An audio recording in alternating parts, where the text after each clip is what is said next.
Surutnya air laut di pesisir pantai Rumah Tiga, Kota Ambon menjadi berkah tersendiri bagi warga setempat.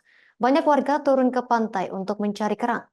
Pantauan tribunambon.com pada pukul 5:40 waktu Indonesia Timur petang hari, warga berbondong-bondong mencari kerang.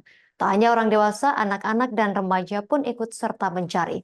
Untuk informasi lebih lengkapnya, kita telah terhubung bersama rekan Maula Pelu, wartawan Tribun Ambon, yang akan melaporkannya untuk Anda. Rekan Maula Pelu, silakan laporan Anda.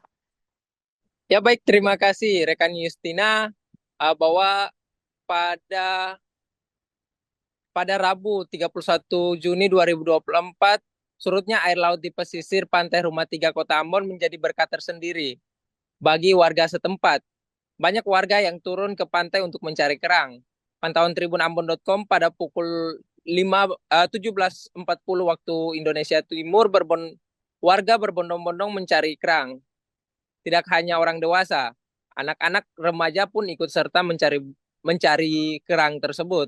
Berbekal tempurung kelapa sebagai alat penggali, mereka menggali pasir, mencari berbagai jenis kerang. Terkadang dari upaya itu tak hanya kerang didapati, pula kepiting dan juga ikan-ikan kecil.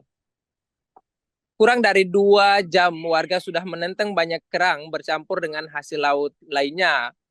Salah seorang warga Oncoruf mengaku bahwa ia suka ke sini cari kerang saat surut sore hari.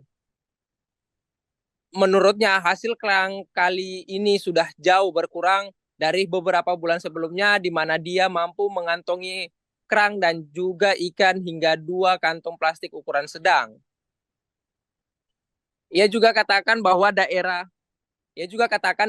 Rumah Tiga, Pantai Rumah Tiga itu tidak banyak seperti pada bulan-bulan lalu.